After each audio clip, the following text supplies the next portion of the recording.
There's this one time that I was selling this product. It's called Wizard Wand makeup brushes. Third private label product I ever sold. There was like almost no competition. And so it was one of those products where I think I found it in about November, December. So like I found it Q4. Some listings were doing like $13,000 per month. It was like the best one. And the other ones were like 5 to 7K a month.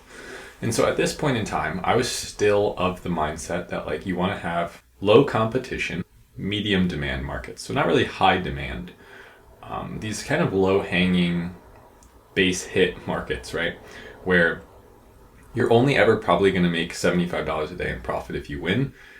But hey, it's not that expensive of a product, and the idea is we just rinse and repeat that process. And maybe you still think this way. I don't know. Comment down below if you do. So I ordered the product. I remember still, it was like $3.54 per unit.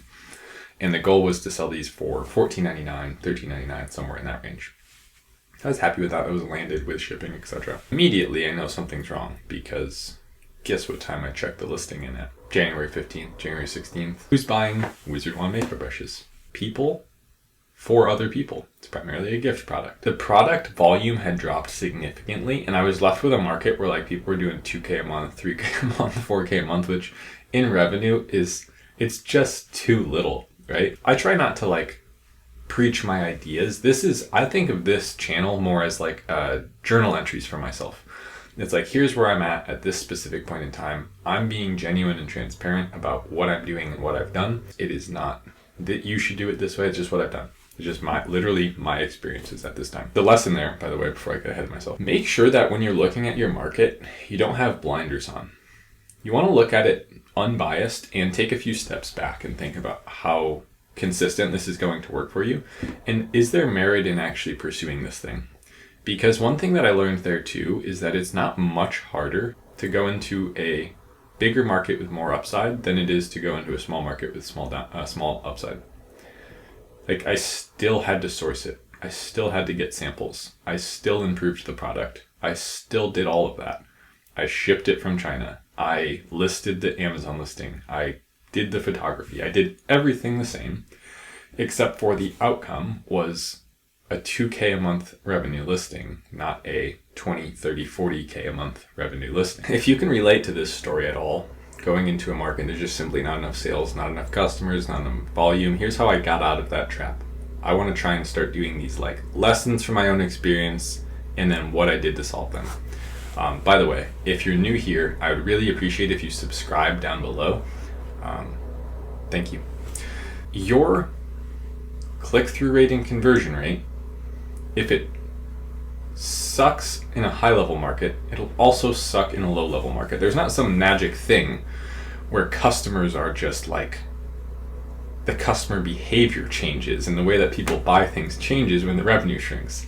It's a barrier here when we see those higher numbers and think 10,000 reviews, 80,000 in revenue, I can't compete there. I'm just little old me. What do I know? Well, I'm here to tell you, and this is through years of learning it. So obviously I got better. My skills progressed. I learned more. I took more action and quickly started changing my behavior based on what was going wrong. But I can just give that to you right now through, knowledge osmosis.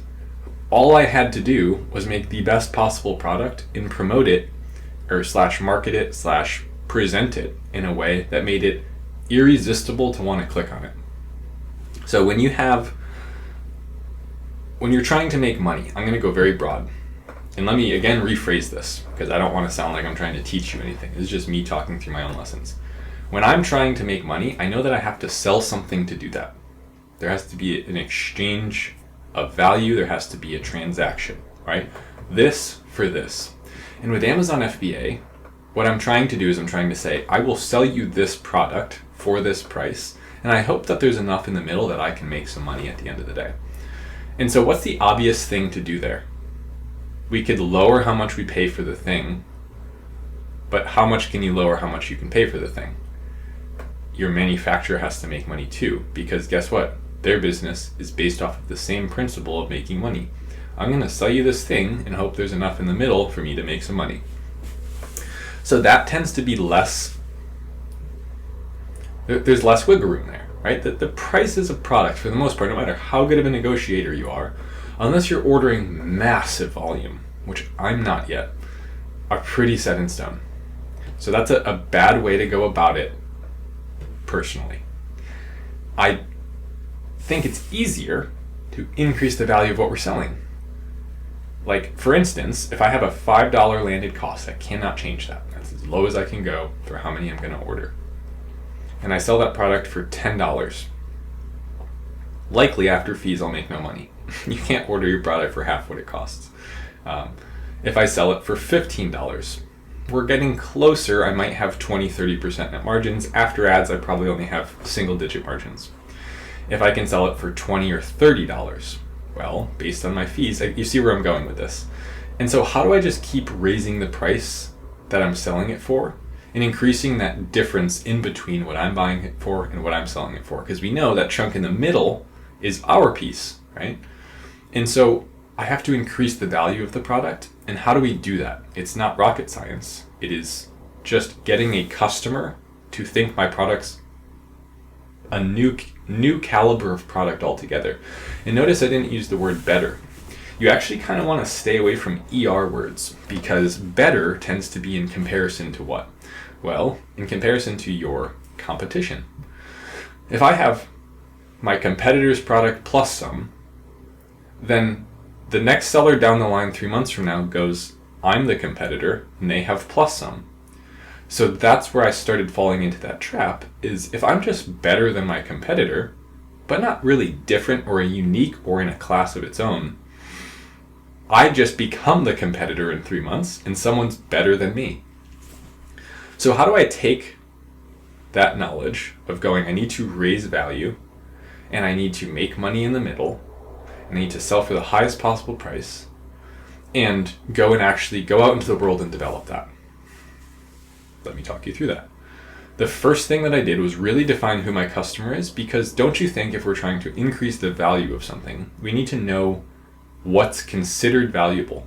So if I have a customer that's looking to buy a bow for archery, if the person wants to buy the bow for archery for hunting elk, I'm turning into Joe Rogan for some reason, then they're going to want a very different bow than a person who's shooting a traditional recurve bow, competitive long-range shot or something, right? Like, so everything that was enhanced on this side for the elk hunter means nothing to this person, right? Even though you can look at it and go, look how much we improved it, you improved it for the wrong thing.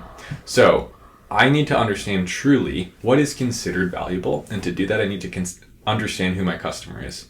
And there's some pretty easy ways you can understand who your customer is. You can try and become your customer.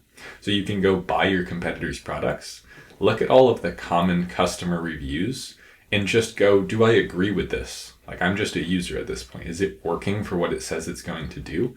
Are there flaws? And don't be biased. Just like, go read everything they say. You know, there's probably books that your customer reads. Read those. There's probably websites your customer visits. Visit those. And the big one is, there's YouTube videos your customer watches.